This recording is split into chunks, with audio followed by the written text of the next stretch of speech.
ஆண்டு அழிவுகள் மீள நிகழாது இருப்பதை உறுதிப்படுத்த உண்மை, நீதி, பொறுப்பு கூறலை நிலைநாட்டுதல் இன்றியமையாதது. கெலம் மெக்ரே. இலங்கைக்கு எதிராக அமெரிக்காவில் தயாராகும் பிரேரணை. மைத்திரிக்கு எதிராக தாக்கல் செய்யப்பட்ட மனு, நீதிமன்றம் பிறப்பித்துள்ள உத்தரவு. ஹோட் படப்பிடிப்பு ஆரம்பம்.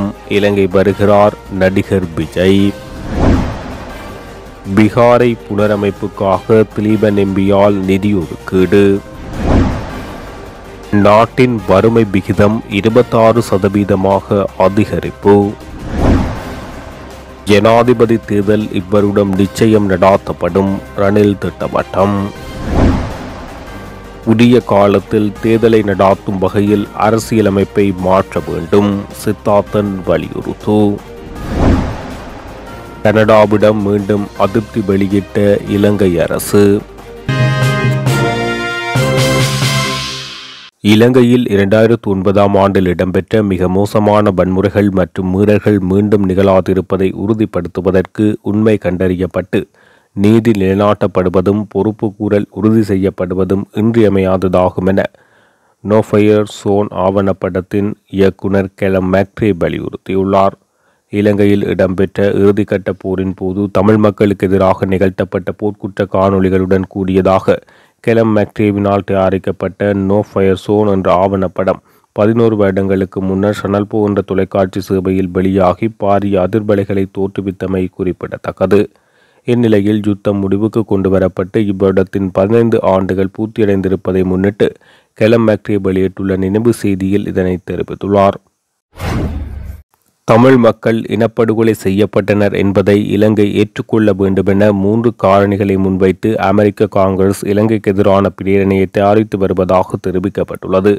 ஈழத்தமிழ் மக்களுடன் ராஜதந்திர தொடர்புகளை பலப்படுத்த வேண்டும்.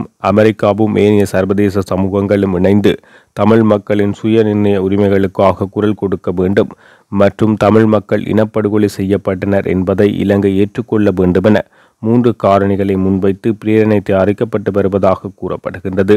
அண்மையில் அமெரிக்க தூதுவர் வடக்குக்கு சென்று முன்னாள் போராளிகளை சந்தித்திருந்தார். தூதுவருக்குரிய நடவடிக்கைக்கு அப்பால் சென்று இலங்கையின் உள்ளக விவகாரங்களில் அமெரிக்கா தலையிடுவதாக இலங்கையின் பாதுகாப்பு தரப்பு குற்றம் சுமத்தியது. இந்த நிலையில் இலங்கையின் இராணுவ அதிகாரிகள் சிலர் மீது அமெரிக்கா போன்ற நாடுகள் எதிர்ப்பினை வெளியிட்டிருந்தன. இவ்வாறான ஒரு பின்னணியில் அமெரிக்காவின் காங்கிரஸ் கட்சி இலங்கைக்கு எதிராக பிரேரணை ஒன்றை முன்வைக்க திட்டமிட்டுள்ளதாக கூறப்படுகின்றது. தமிழ் அமெரிக்கர்களின் ஐக்கிய அரசியல் நடவடிக்கை குழு, இலங்கையில் சமத்துவம் மற்றும் நிவாரணத்துக்கான மக்கள் குழு மற்றும் உலகளாவிய தமிழ் அமைப்புக்கான கூட்டமைப்பு ஆகியவையே இதற்கான அழுத்தத்தினை பிரயோகித்துள்ளதாக தெரிவிக்கப்படுகிறது. முன்னாள் ஜனாதிபதி மைத்ரிபால சிறிசேனவுக்கு எதிராக மேன்முறையீட்டு நீதிமன்றத்தில் மனு ஒன்று தாக்கல் செய்யப்பட்டுள்ள நிலையில் அவருக்கு அழைப்பாணை அனுப்புமாறு நீதிமன்றம் உத்தரவு பிறப்பித்துள்ளது. நீதிமன்றத்தை அவமதித்ததாக முன்னாள் ஜனாதிபதி மைத்ரிபால சிறிசேனவுக்கு எதிராக மேன்முறையீட்டு நீதிமன்றத்தில் மனு ஒன்று தாக்கல் செய்யப்பட்டுள்ளது. குறித்த மனு மேன்முறையீட்டு நீதிமன்ற நீதிபதிகளான நிசங்க பந்துல கருணாரத்ன மற்றும் சசி மஹிந்தன் ஆகியோர் முன்னிலையில் நேற்று விசாரணைக்கு எடுத்துக் கொள்ளப்பட்டது. ஸ்ரீலங்கா சுதந்திர கட்சியின் செயற்குழு உறுப்பினர் மாண்டேக் சரத் சந்திரவினால் இந்த மனு தாக்கல் செய்யப்பட்டுள்ளது. இந்த நிலையில் மனு தொடர்பான உண்மைகளை உறுதிப்படுத்தும் வகையில் பிரதிவாதியான மைத்திரிக்கு அழைப்பாணை அனுப்ப நடவடிக்கை எடுக்குமாறு மனுதாரரின் சட்டத்தரணிக்கு நீதிமன்றம் உத்தரவிட்டுள்ளது. முன்னாள் ஜனாதிபதி மைத்ரிபால சிறிசேன ஸ்ரீலங்கா சுதந்திர கட்சியின் தலைவராக செயற்படுவதற்கு கொழும்பு மாவட்ட நீதிமன்றம் அண்மையில் இடைக்கால தடை உத்தரவு பிறப்பித்தது. அந்த இடைக்கால உத்தரவினை மீறும் வகையில் அவர் செயற்பட்டுள்ளதாக தாக்கல் செய்யப்பட்டுள்ள மனுவில் சுட்டிக்காட்டப்பட்டுள்ளமை குறிப்பிடத்தக்கது. நடிகர் விஜய் நடிப்பில் உருவாகி வரும் கோட் திரைப்படத்தின் பாடலொன்றிற்கான படப்பிடிப்பு இலங்கையில் இடம்பெற்று வருகிறது. வெங்கட் பிரபு இயக்கத்தில் விஜய் நடிப்பில் உருவாகி வரும் கோட் திரைப்படத்தின் படப்பிடிப்பு அண்மையில் ஆரம்பமானது. இந்த நிலையில் இந்த திரைப்படத்தின் படப்பிடிப்பு இலங்கையில் இடம்பெற்றுள்ளதாக முன்னதாக செய்திகள் வெளியாகின்றது. எனினும் குறிப்பிட்ட சில காரணங்களுக்காக படப்பிடிப்பு இந்தியாவின் கேரள மாநிலத்துக்கு மாற்றப்பட்டது. இதற்கிடையில் தற்போது இலங்கையில் திரைப்படத்தின் படப்பிடிப்பு இடம்பெற்று வருவதாக தகவல்கள் வெளியாகியுள்ளது. இதனுடன் தொடர்புடைய புகைப்படங்கள் தற்போது சமூக வலைதளங்களில் வெளியாகியுள்ளன. நடிகர் விஜயும் இந்த படப்பிடிப்பில் இணைவார் என தகவல்கள் தெரிவிக்கின்றன. வவுனியாவின் எல்லைப் பகுதிகளில் உருவாக்கப்பட்ட சிங்கள குடியேற்ற கிராமங்களுக்கு வன்னி பாராளுமன்ற உறுப்பினர் குலசிங்கம் திலீபனால் பல்வேறு அபிவிருத்தி பணிகள் ஆரம்பித்து வைக்கப்பட்டுள்ளது. அந்த வகையில் நந்திமித்திரகம கிராமத்தில் அமைந்துள்ள விகாரைக்கு அபிவிருத்தி பணிகளை மேற்கொள்வதற்காக 10 லட்சம் ரூபாய் நிதி ஒதுக்கப்பட்டுள்ளதுடன் அங்கு புதிதாக அமைக்கப்படவுள்ள கட்டடம் ஒன்றுக்கு பாராளுமன்ற உறுப்பினரால் அடிக்கல் நாட்டி வைக்கப்பட்டது. அத்துடன் அதற்கு அண்மையில் உள்ள கம்பளிவெவ சிங்கள குடியேற்ற பகுதிக்கும் பல்வேறு அபிவிருத்தி பணிகளுக்காக 19 லட்சம் ரூபாய் நிதி ஒதுக்கீடு அவரால் செய்யப்பட்டுள்ளமை குறிப்பிடத்தக்கது. 2019 ஆண்டு 15% காணப்பட்ட நாட்டின் வறுமை விகிதம் தற்போது 26% அதிகரித்துள்ளதாக ஜனாதிபதி ரணில் விக்ரமசிங்க தெரிவித்துள்ளார். கொழும்பில் நேற்று இடம்பெற்ற நிகழ்வொன்றில் கலந்து கொண்ட போது ஜனாதிபதி இதனை தெரிவித்துள்ளார். குறித்த நிகழ்வில் தொழில் மற்றும் வெளிநாட்டு வேலைவாய்ப்பு அமைச்சர் மனுச நாணயக்கார, பாராளுமன்ற உறுப்பினர் டலஸ் அழகப்பெரும, எதிர்க்கட்சித் தலைவர் சயித் பிரேமதாசா ஆகியோரும் கலந்து கொண்டனர். ஜனாதிபதி தேர்தல் இவ்வருடம் நிச்சயமாக நடாத்தப்படும் என ஜனாதிபதி ரணில் விக்ரமசிங்க தெரிவித்துள்ளார். அதற்கான நிதி ஒதுக்கீடுகள் ஏற்கனவே ஒதுக்கப்பட்டுள்ளது என அவர் குறிப்பிட்டுள்ளார். ஜனாதிபதி அலுவலகத்தில் சட்டத்தரணிகளுடன் நடாத்திய சந்திப்பின் போது ஜனாதிபதி இதனை தெரிவித்துள்ளார். இதேவேளை தென்னிலங்கை அரசியல்வாதிகள் சமீப காலமாக ஜனாதிபதி தேர்தல் தொடர்பில் பரவலான கருத்துக்களை வெளியிட்டு வருகின்றமை குறிப்பிடத்தக்கது. அமெரிக்கா போல் இலங்கையிலும் உரிய காலத்தில் தேர்தலை நடாத்தும் வகையில் அரசியலமைப்பு மாற்றப்பட வேண்டும் என புளொட் கட்சியின் தலைவரும் யாழ்ப்பாணம் மாவட்ட பாராளுமன்ற உறுப்பினருமான தர்மலிங்கம் சித்தார்த்தன் தெரிவித்துள்ளார். இது தொடர்பில் ஊடகங்களிடம் அவர் தெரிவிக்கையில், பாராளுமன்ற தேர்தலாக இருந்தால் என்ன, ஜனாதிபதி தேர்தலாக இருந்தால் என்ன, அந்த காலத்துக்குள் தேர்தல் நடாத்தப்பட வேண்டும். தேர்தலை பிற்போட்டு தாம் விரும்பியபடி ஜனநாயகத்தை மறுக்கின்ற செயற்பாட்டை தொடர்ந்து வந்த அரசுகள் மேற்கொண்டு வருகின்றன. அமெரிக்காவின் அரசியலமைப்பு போல் இலங்கையிலும் தேர்தலை பிற்போடாமல் உரிய காலத்தில் அதை நடத்தும் அரசியலமைப்பு இங்கு உருவாக்கப்பட வேண்டும். அப்போது இங்கே ஜனநாயகம் சிறக்கும். தமிழ் பொது வேட்பாளர் இன்றைய காலகட்டத்தின் தேவையாகும். இதை உணர்ந்து தமிழ் தரப்புகள் செயற்பட வேண்டும் என குறிப்பிட்டுள்ளார். இலங்கையில் இடம்பெற்ற மோதலுடன் தொடர்புடைய இனப்படுகொலை என்ற தவறான உயர்மட்ட அறிவிப்புகள் தொடர்பாக கனடாவிடம் இலங்கை அரசு சார்பில் அதிருப்தி வெளிப்படுத்தப்பட்டுள்ளது. வெளிவகார செயலாளர் அருணி விஜயவர்தன கனேடிய சர்வதேச அபிவிருத்திக்கான பிரதி அமைச்சர் கிறிஸ்டோபர் மெக்லேனை கொழும்பில் உள்ள வெளிவகார அமைச்சில் சந்தித்துள்ளார். இதன்போது அருணி விஜயவர்தன பொருளாதார ஸ்திரப்படுத்தலில் இலங்கை அடைந்துள்ள குறிப்பிடத்தக்க முன்னேற்றம் குறித்து கனேடிய அமைச்சருக்கு விளக்கம் அளித்துள்ளார். இந்த முயற்சிகள் அமைதி மற்றும் நல்லிணக்கத்தை மேம்படுத்துவதற்கான அரசாங்கத்தின் முயற்சிகளுக்கு இணையாக இயங்குகின்றன.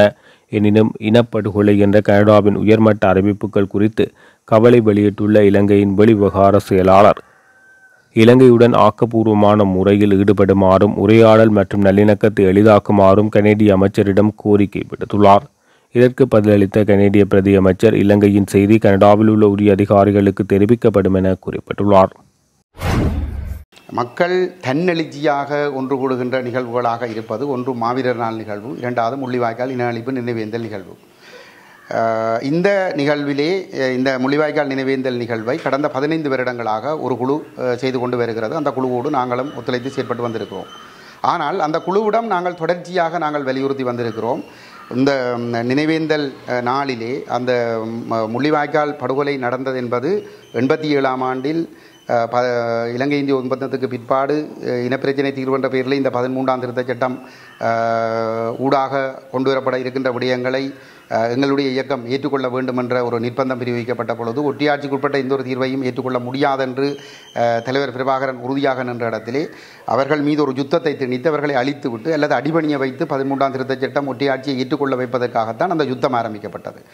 அன்று ஆரம்பிக்கப்பட்ட யுத்தம் ஒட்டியாட்சியையும் 13ஆம் திருத்தச் சட்டத்தையும் ஏற்றுக்கொள்ள வேண்டும் என்ற அடிப்படையில் அடிபணிய வைப்பதற்கு அல்லது அழித்துவிட்டு திணிப்பதற்கு ஆரம்பிக்கப்பட்ட யுத்தம் 2009 மே 18 தான் முடிவடைந்தது. 2009 மே 18 வரை இத்தனை இத்தனை லட்சம் மக்களும் வந்து முள்ளிவாய்க்கால் நோக்கி சென்றார்கள் என்றால் ஒட்டியாட்சிக்கு எதிராகவும் 13ஆம் திருத்த சட்டத்துக்கும் எதிராகத்தான் சென்றார்கள்.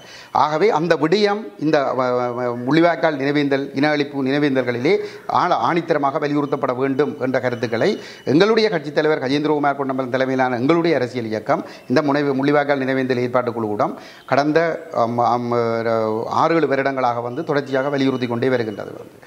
ஆனால் அவர்கள் வந்து அந்த கருத்துக்களை வந்து உள்வாங்குவதற்கு அவர்கள் தயாராக இல்லை. அதிலே நாங்கள் விரக்தி அடைந்த நிலையிலே தான் கடந்த 22ஆம் ஆண்டிலே நாங்கள் முள்ளிவாய்க்காலிலே ஒரு கூட்டம் ஒன்றை கூட்டி அந்த கூட்டத்திலே நாங்கள் இந்த ஏற்பாட்டு குழுவினரை வருமாறு கேட்டு அந்த கூட்டத்தை கூட்டியத்தினுடைய நோக்கமே வந்து என்னவென்று சொல்லி சொன்னால் இந்த முள்ளிவாய்க்கால் நினைவு அந்த பிரகடனத்திலே வந்து நினைவேந்தல் நடக்கிற பொழுது வந்து அந்த பிரகடனத்திலே சர்வதேச குற்றவியல் நீதிமன்றத்திற்கு கொண்டு செல்லப்பட வேண்டும் என்பதை வலியுறுத்தப்பட வேண்டும் என்பதும் ஐக்கிய நாடுகள் மனித உரிமைகள் பேரவைக்குள் பொறுப்புக்கூறல் தொடர்பான விவகாரம் முடக்கப்பட்டிருக்கிறது, அதனூடாக எந்த விதமான நன்மைகளும் ஏற்படவில்லை. ஆகவே அதற்குள் முடக்கப்பட்டிருக்கிற விடயம் ஐநா செயலாளர் நாயகத்துக்கு பாரப்படுத்தப்பட்டு வந்து சர்வதேச குற்றவியல் நீதிமன்றத்துக்கு கொண்டு செல்ல வேண்டும் என்ற விடயத்தை நீங்கள் அதிலே ஆணித்தரமாக அந்த தீர்மானத்தில் கொண்டு வர வேண்டும் என்பதும் பொறுப்புக்கூறல் இனநல்லிணக்கம் தொடர்பாக வந்து மனித உரிமைகள் பேரவையின் தீர்மானத்திலே தொடர்ச்சியாக 13ஆம் திருத்த சட்டமும் மாகாண சபை தேர்தல்கள் தான் பற்றித்தான் குறிப்பிடப்படுகின்றது. ஆகவே வந்து ஒட்டியாட்சிக்குட்பட்ட தீர்வுகளை நாங்கள் ஏற்றுக்கொள்ள முடியாது என்பதை தெளிவாக குறிப்பிட்டு ஒட்டியாட்சிக்கு எதிராகத்தான் முள்ளிவாய்க்கால் வரை இந்த மக்கள் வந்து உளவு உயிர்த்தியாகங்களையும் செய்தார்கள் என்பதை தெளிவாக குறிப்பிட்டு அதை நிராகரித்து தேசம் அங்கீகரிக்கப்பட்ட ஒரு தீர்வு வேண்டும் என்பதை வலியுறுத்த வேண்டும் என்பது எங்களுடைய கோரிக்கையாக இருந்தது வந்து. ஆனால் அந்த 22ஆம் ஆண்டு நாங்கள் கூட்டிய 23ஆம் ஆண்டு நாங்கள் கூட்டிய கூட்டத்திற்கு வந்து அவர்கள் வரவில்லை, அவர்கள் மறைந்து கொண்டார்கள். அந்த சந்தர்ப்பத்தை பயன்படுத்தி கொண்டு வேலன் சுவாமி தலைமையிலும் மட்டக்களப்பிலே சீலன் என்பவருடைய தலைமையிலும் வலிந்து காணாமலாக்கப்பட்ட உறவுகள் மாவட்டத்திற்கு 5 பேர் என்ற அடிப்படையிலே வந்து ஒரு அணி பஸ்ஸிலே அனுப்பப்பட்டிருந்தது. அதுக்கு பின்னால் ஒரு ஊடகம் நின்றிருந்தது.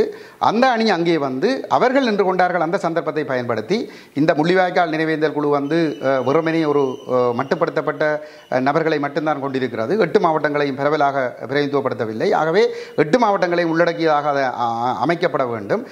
இன்று ஏற்பாட்டு குழுவை சார்ந்தவர்கள் யாரும் வராதபடியால் நாங்கள் கூட்டத்தை கூட்டிய நாங்கள் அந்த இடத்திலே வைத்து ஒரு தற்காலிக கமிட்டியை அமைக்க வேண்டும். முள்ளிவாய்க்கால் நினைவேந்தலை செய்வதற்கான தற்காலிக கமிட்டியை அமைக்க வேண்டும். அதிலே இந்த 8 மாவட்டங்களையும் சேர்ந்து வந்திருந்த காணாமலாக்கப்பட்ட உறவுகளை 5 பேராக அதிலே உள்ளடக்கி அந்த கமிட்டி அமைக்கப்பட வேண்டும் என்று கேட்டார்கள். அப்பொழுது நாங்கள் மிக தெளிவாக நாங்கள் அவர்களுக்கு சொல்லியிருந்தோம் என்னவென்று சொல்லி சொன்னால், நாங்கள் இந்த கூட்டத்தை கூட்டியதனுடைய நோக்கம் இந்த ஏற்பாட்டு குழுவில் சீர்திருத்தங்களை செய்வது அல்ல, அல்லது ஒரு புதிய குழுவை உருவாக்குவது அல்ல. அது அல்ல எங்களோட நோக்கம்.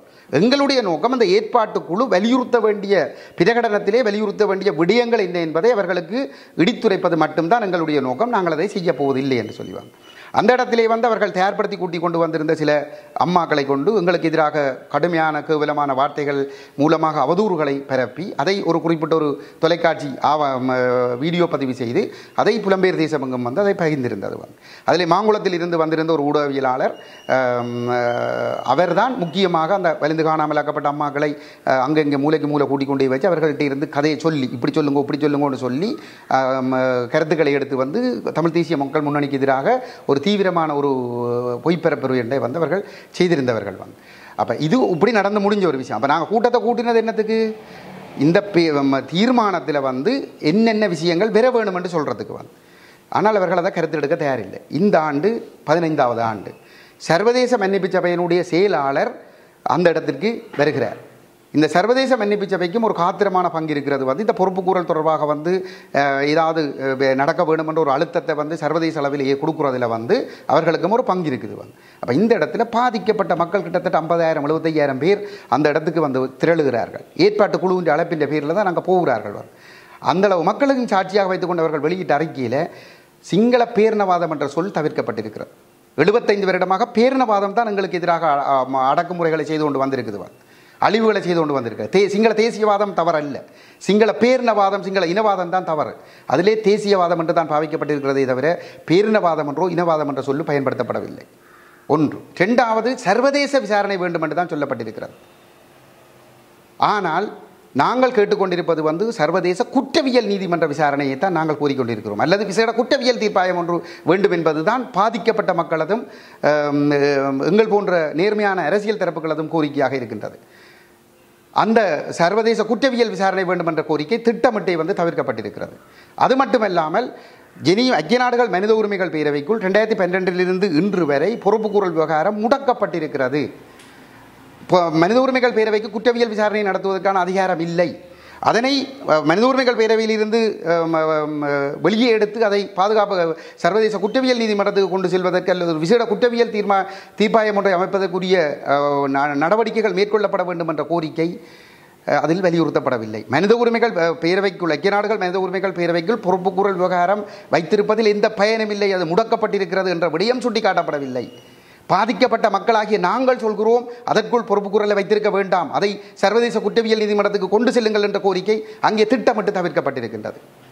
அதே போன்று மனித உரிமைகள் பேரவையினுடைய தீர்மானத்திலே 13ஆம் திருத்தச் சட்டம் மாகாண சபைகள் தொடர்பாக வலியுறுத்தப்பட்டு வந்திருக்கிற ஒரு இடத்திலே ஒட்டியாட்சிக்குட்பட்ட தீர்வை நாங்கள் ஏற்றுக்கொள்ள மாட்டோம், முள்ளிவாய்க்கால் வரை வந்து உயிர் கொடுத்தது ஒட்டியாட்சிக்கு எதிராகத்தான், 13ஆம் திருத்தச் சட்டத்தை நிராகரித்துத்தான் இவ்வளவு மக்களும் உயிர் கொடுத்தார்கள், அந்த மக்களை நினைவு கூறுகின்ற நிகழ்வைத்தான் நாங்கள் இங்கே நடத்துகிறோம், அந்த நினைவு கூறலுக்கு தான் நீங்கள் இங்கே வந்திருக்கிறீர்கள். ஆகவே நீங்கள் இந்த ஒட்டியாட்சிக்குள் தீர்வை ஏற்றுக்கொள்ளுமாறு வற்புறுத்துகின்ற பேரவையினுடைய அணுகுமுறையை மாற்றி தமிழ் தேச முறைமை அங்கீகரிக்கப்பட்ட ஒரு சமஷ்டி தீர்வுக்கு பெற்றுத் தருவதற்கு நடவடிக்கை எடுக்க வேண்டும் என்று சொல்வதற்கு, இந்த ஒட்டியாட்சிக்குட்பட்ட கதையை சொல்வதற்கு அவர்கள் திட்டமிட்டை மறைத்திருக்கிறார்கள். எங்களை பொறுத்தவரையிலே சுமந்திரனுடைய இந்திய மேற்கு தரப்பினுடைய விருப்பத்தின் அடிப்படையில், ரணில் விக்ரமசிங்கவினுடைய விருப்பத்தின் அடிப்படையில் அவரை பலப்படுத்தி பாதுகாக்கக்கூடிய நோக்கத்தோடு தான் இந்த முள்ளிவாய்க்கால் பிரகடனம் வெளியிடப்பட்டிருக்கிறது. அது திட்டமிட்ட சதி. அந்த பிரகடனத்தை தயாரித்ததில் எழில் என்று சொல்லப்படுகிற ஒரு நபருடைய பெயர் மிக முக்கியமாக பேசப்படுகிறது. அவர் பற்றிய பூரணமான தகவல்கள் விரைவில் எங்களால் வெளியிடப்படும். இந்த செயலை செய்த இந்த துரோக கும்பல், இந்த முள்ளிவாய்க்கால் ஏற்பாட்டுக்குழு மிக பெரும் வரலாற்று துரோகத்தை இழைத்திருக்கிறது. அவர்கள் அந்த குழுவிலிருந்து விலக வேண்டும். அந்த குழுவிலே யார் யாரெல்லாம் இருந்தார்கள் என்ற உண்மை மக்களுக்கு அம்பலப்படுத்தப்பட வேண்டும். விளங்க நான் சொல்றது, இவ்வளவு உயிரச்சுறுத்தல்கள் மத்தியில தான் அந்த நினைவேந்தலுக்கு மக்கள் போகிறார்கள். நாங்கள் ஊராக போய் வந்து ஒரு சர்வதேச விசாரணை வேணும், ஜெனீவாக்குள்ள வச்சு முடக்கக்கூடாது, மக்களை திரளுங்கள் என்று தான் நாங்கள் பிரச்சாரங்களை செய்தோம். இவர்கள் அந்த அறிக்கைகளை வந்து யாருக்குமே காட்டாமல் இரகசியமாக தயாரித்துக் கொண்டு அதிலே வாசித்திருக்கிறார்கள். இது மிக பெரும் துரோகம் நடந்திருக்கிறது. அரசியல்வாதிகள் மட்டும்தான் இங்கே துரோகம் செய்கிறார்கள் என்பதல்ல, இந்த சிவில் அமைப்புகளும் துரோகம் செய்கின்றன. இதே துரோகங்களில் ஈடுபடுகின்ற சிவில் அமைப்புகள் தான் எல்லாம் என்று நான் சொல்லவில்லை. இந்த பொது வேட்பாளர் நியமனத்திலும் கங்கணம் கட்டி நிற்கின்றன. ஆகவே இதை எங்களுடைய மக்கள் புரிந்து கொள்ள வேண்டும். முள்ளிவாய்க்கால் ஏற்பாட்டு குழு தமிழினத்துக்கு மிக பெரும் துரோகம் அளித்திருக்கிறது. அவர்கள் அந்த பொறுப்பிலிருந்து விலக வேண்டும். அதில் யார் யார் இருந்து கூட்டாக இந்த சதி செய்தார்கள் என்பது வெளிப்படுத்தப்பட வேண்டும். இந்த எழில் என்ற நபர் யார் என்பது மக்களுக்கு பகிரங்கப்படுத்தப்பட வேண்டும். அதை நாங்கள் விரைவிலே பகிரங்கப்படுத்துவோம்.